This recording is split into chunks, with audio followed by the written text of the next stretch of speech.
ఈరోజు మార్నింగ్ చాలా లేట్‌గా లేచాను. సో, నిన్న చేసిన రైస్ మిగిలిపోతే దాన్ని ఫర్మెంటెడ్ రైస్‌గా చేసి లంచ్‌లోకి తిందామనుకున్నాం. నేను లేచే గ్యాప్‌లో మా వారేదో యూట్యూబ్ ఛానెల్‌లో ఒక తాటి ముంజలతో రెసిపీ చూసారంట. అదైతే చాలా డిజాస్టర్‌లా మిగిలింది. యూట్యూబ్‌లో చూసిన ప్రతి రెసిపీ కూడా హిట్ అయితే అవ్వవు. సో, ఈ గ్యాప్‌లో మధ్యాహ్నం బాగా వర్షం వస్తుంది. సో, వర్షం వస్తుందని చెప్పి మా వారు మిర్చి బజ్జీ చేయమన్నారు. సో, నేనైతే చికెన్ స్టఫ్ పెట్టి మిర్చి బజ్జీ చేశాను. చాలా స్పైసీగా వచ్చాయి. చాలా బావున్నాయి. మా వారు బాగా ఎంజాయ్ చేశారు.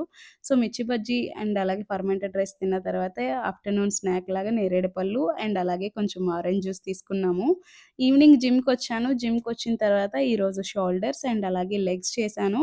సో, లెగ్స్, షోల్డర్ చేసేసిన తర్వాత ఇంటికి రిటర్నొచ్చాను. తర్వాత నైట్ డిన్నర్‌కి బయటికి వెళ్ళాల్సొచ్చింది. సో, నైట్ డిన్నర్‌కి వెళ్ళంగానే బయట ఏది కనిపిస్తే అది మొత్తం తినేయకుండా అందరం కొంచెం కొంచెంగా షేర్ చేసుకొని మంచిగా ఫుడ్‌నయితే బాగా ఎంజాయ్ చేశాము. ఫుడ్ కూడా చాలా బావుంది. ఇలాంటప్పుడు ఫ్యామిలీతో బయటికొచ్చినప్పుడు గిల్ట్ ఫ్రీగా తినటం నాకు చాలా ఇష్టం.